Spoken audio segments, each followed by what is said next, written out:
All right, we're going to get started here in the Media Center with our post-race media availabilities from today's Busch Clash at Daytona. We are joined by the crew chief of the race-winning car, which was the number 20 Sport Clips Toyota, with Erik Jones behind the wheel, and we have Chris Gayle up here. We will open it up to questions for the crew chief. Please raise your hand. We will get a wireless microphone to you. It's going to be perfect, easy. Start in the back with Ken.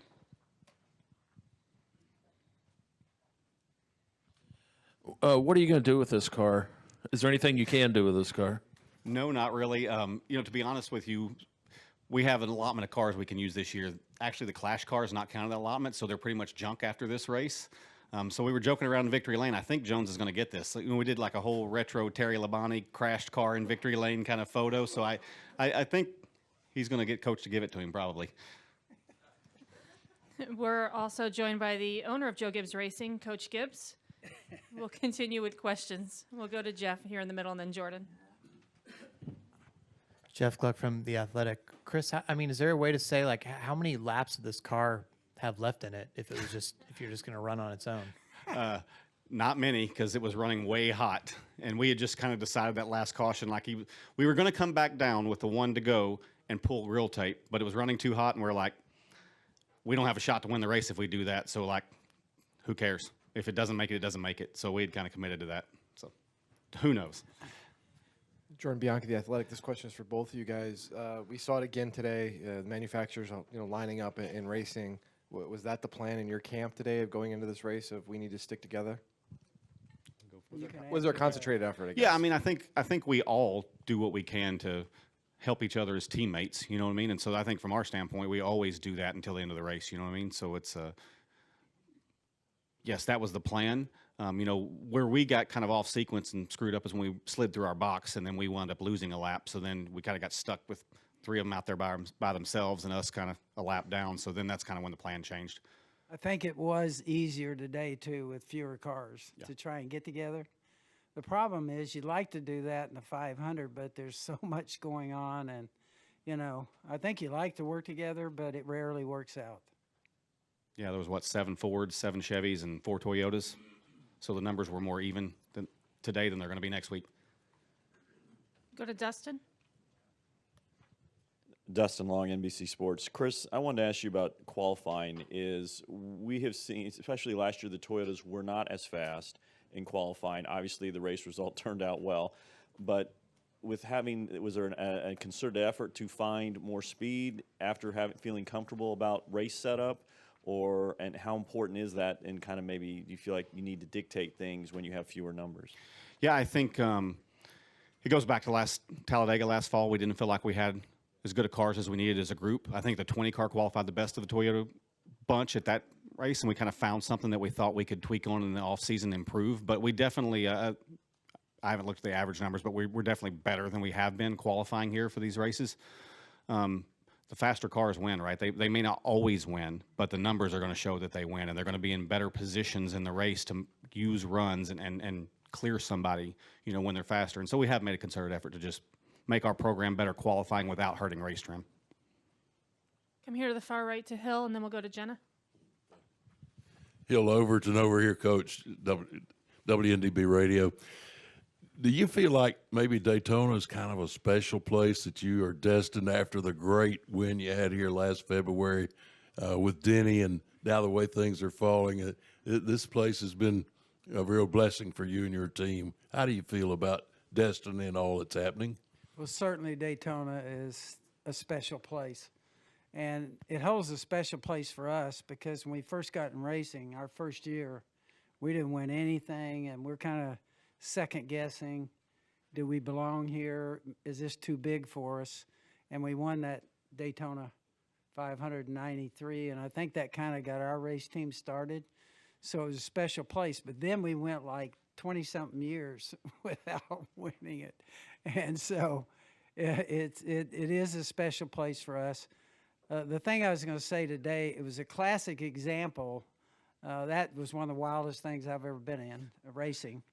And it was a classic example of 2 crew chiefs and 2 drivers that really refused to quit. Denny, after that, the bad wreck there for him the last time, they said, should we go to the garage? And both of them, Denny said, no, keep working on it. And Chris said, yeah, okay. And then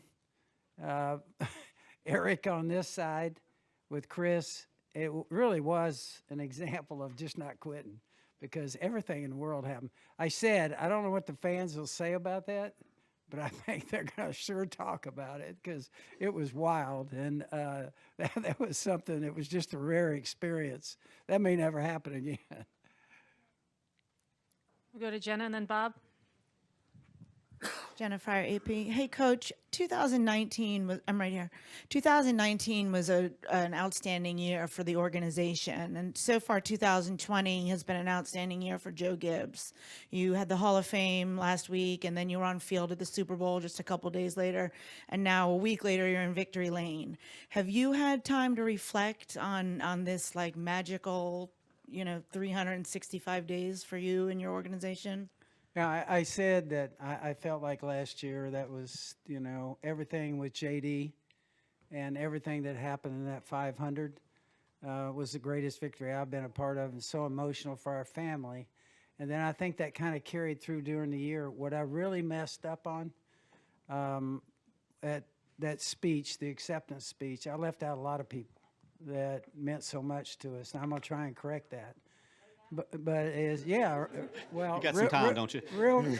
Real quick. I see some of you are going to sleep. But Don Meredith, close friend of mine, started a race team with Jimmy Maycar. My son JD and his two friends, Todd Meredith, Don's son, and Dave Alpern. They were the three amigos that came in there, just coming out of college, and nobody even knew what they're doing. They wound up playing huge roles for us. And then there were so many other people there that I kind of left out. But in any case, I'm going to try and take care of that. But today really was, I don't know how to put it really in words. It was kind of crazy. It looks like everybody's totally tore up. Our four cars, at one point, people in our pit said, we're done. Everybody said, we're done, people that were standing there. So it was a rare experience. I think it was, two drivers and two crew chiefs that just refused to quit. Oh, yeah. Yeah, it was. And I didn't do as good a job as what I wanted to. When you get pushed up front like that, this is a huge team sport. And then football was a team sport. So if you think about that, yeah, you have a role in it, you fight hard, you try and do what you can do to help the team. But there's so many people that put our race team where it is. And certainly, I was just a part of it. So I get shoved up front, I get an award and all that really, when I reflect on it, it's all the people that put you there. And it was the same thing on the football side. So many people to make it go. When you think about the number of people that work on an NFL team, it's pretty close to what we have. And it's all those people that put you there. And so I don't think I did a very good job of really making that point. We'll go to Bob and then Tim. I'm Bob Packers, Fox Sports. I have two for Chris. You guys kind of had the high going into the last year's playoffs with the win at Darlington, and then you had the playoffs. Did you guys need this win maybe more than others in the field just for psyche? I don't know about psyche for this one particularly, because obviously it was chaotic and a lot of things could have happened, and it was a circumstantial win with how it all played out, right? In the offseason, do we spend a lot of time reflecting and talking and thinking about things we could do better? Absolutely. Do we want to be the fourth best JGR team? No, and we were. And so we have done a lot of things differently and looking at things differently to be better, and then so I think that's it. I think if you look at our day too, like we have 3 new people on the team in different places, pit crew, car chief, different things. And so we kind of went in today with a plan that, hey, if we get damaged, we're going to keep working on this all day. This is practice for us. This is practice when it's going to really matter next week and the week after. So we did a lot of those kind of things today and I think that's what helped us keep working on it all day. And in a race like this where you're allowed to work under the red flag, should you be allowed to, if under the red, to drive to pit road to work under it? Because the way the policy is, if you're stopped for a red flag, you can't drive to pit road or else your day's done.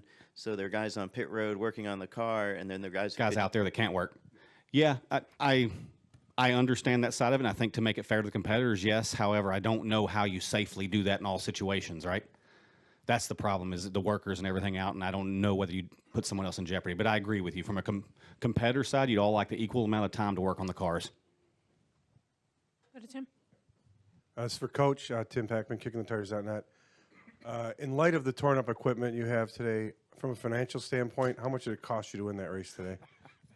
People were laughing. I don't think he wants to check that out. I don't think he People wants were to know. laughing about that in the winner's circle.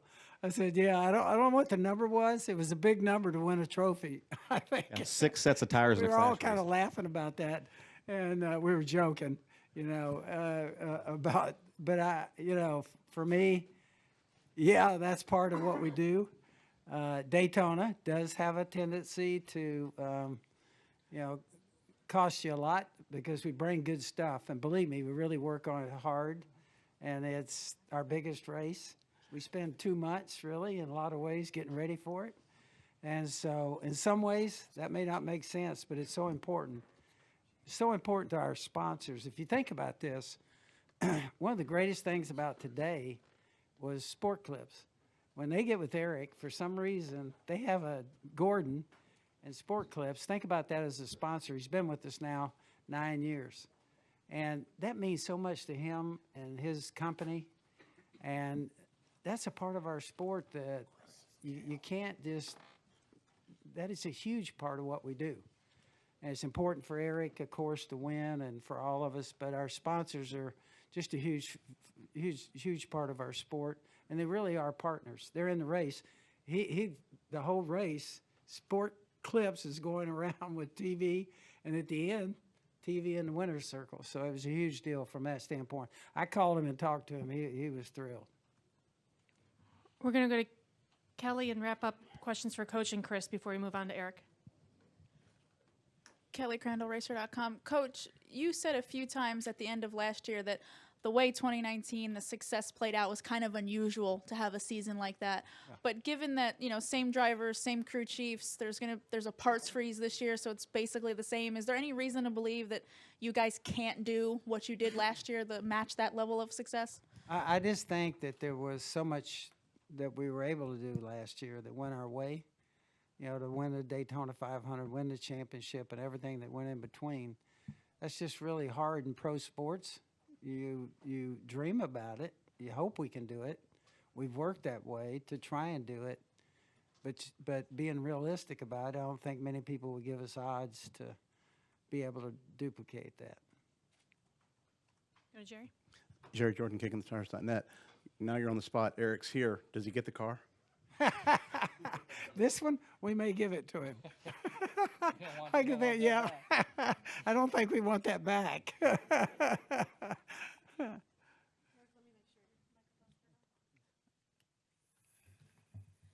right. Do we have any additional questions for Coach or Chris? All right, gentlemen, congratulations.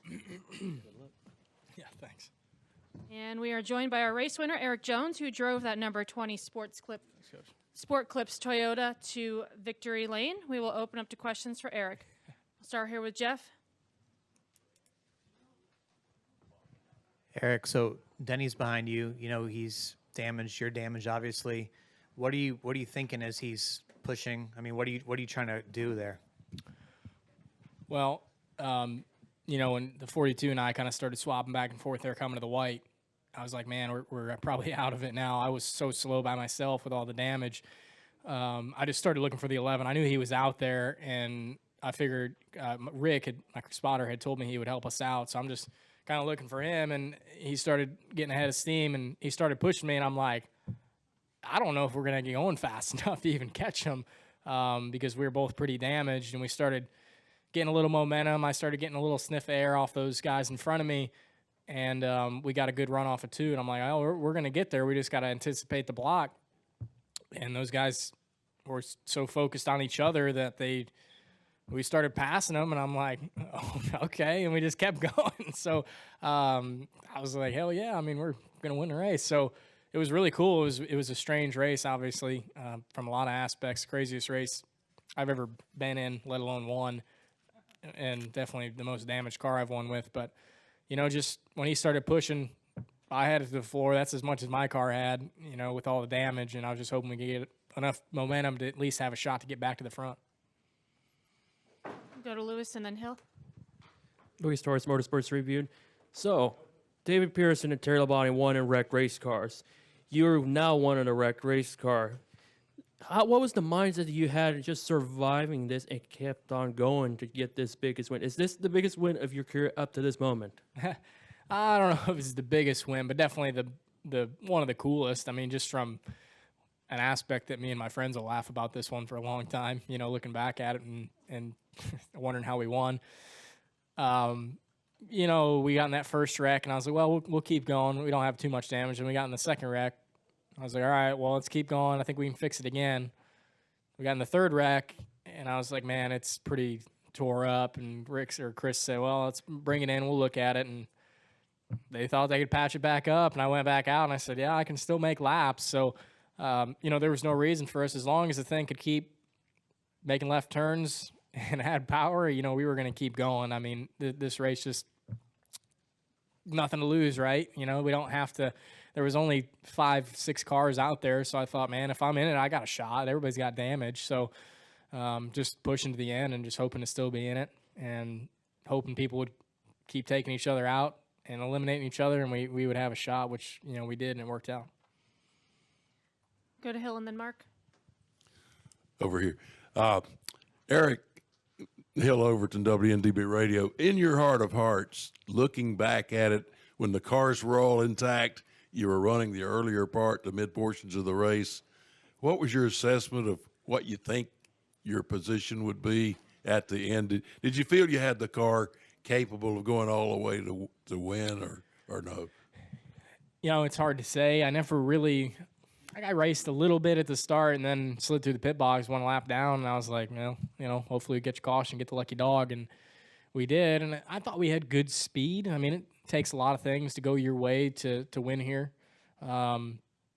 Honestly, putting in that lucky dog position kind of helped us. We were able just to lay back, and they all wrecked each other once, so I missed that one, fortunately. It's hard to say. I don't know. I think we had a car good enough, to win if we would have been up there and in position. Most of the race, we weren't really pushing yet in the position where everybody did start pushing and racing. We were a lap down. So I don't know. It's tough to say. It really is. I think we were probably fast enough looking back at practice and the speed we had, but never really got to test it out in race conditions to see. Go to Mark. Mark Garrow, PRN. Eric, you just talked about, the first wreck, second wreck, third wreck. So your car is damaged. But when you got into victory lane, got out, were you surprised about the damage and thought, holy smokes? Yeah, I was. I knew it was pretty tore up. I mean, I could see the hood, but I didn't know the nose was so busted in until I saw it. We recreated the Terry Labonte picture with our crew, so I'm excited to see how that turned out. But it was pretty busted up. I've won with some beat up cars, racing short tracks, but they never quite looked like that. So it's one I'll always remember. I hope I can talk Coach into give me his car. I don't think he really wants that one back, so maybe I can put that one. That's one I'd love to have and look back at. I was just going to follow up by, even as damaged as it is that one you'd really like to just slide into a garage somewhere? Just the story of it. That's the story that I'll tell forever just because it was such a unique race. And in my book, I was just laughing a lot of the time at the end because, number one, I couldn't believe we were even still going. Number two, that we were up front and having a shot. So it was just a fun race. There's nothing to lose, right? And I was having a great time. So I'd love to have that car and be able to point it out and tell the story of it. Rowdy Maglite with Rowdy Maglite Racing. Eric, do you think after watching today's race that tandem racing may be back for the 500? Not probably the whole race. I think at the end, if you get a restart, I would expect it.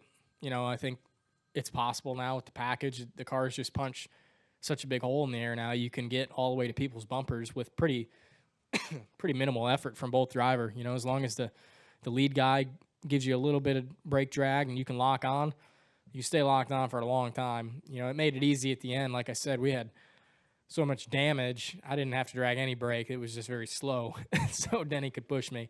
But I would expect to see it in the 500 if you're in a situation late with a restart that you could see some tandem racing. Any additional questions for a race winner? All right, Erik. Well, congratulations. Good luck next week. Thank you. Thanks, guys.